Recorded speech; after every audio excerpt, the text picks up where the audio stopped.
Chivo, apaga el teléfono ese, Chivo. Ya, el teléfono ese no me deja escuchar la novela que me estoy viendo, Chivo.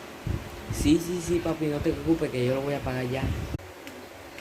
Chivo, apaga el teléfono tuyo que ese ruin, ruin, ruin me tiene con un dolor de cabeza, Dios mío. Y espérate, me voy a ponerme suéter y no me para que me ponga suéter, yo me apago rin, rin, rin.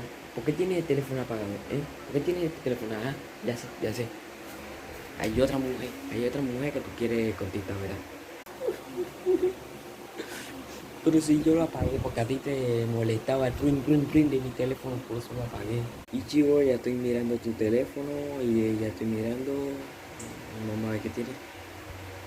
¿Dónde está Chivo? Ay, no, hombre, que si este bendito pelado se largó, no está ahí ahora.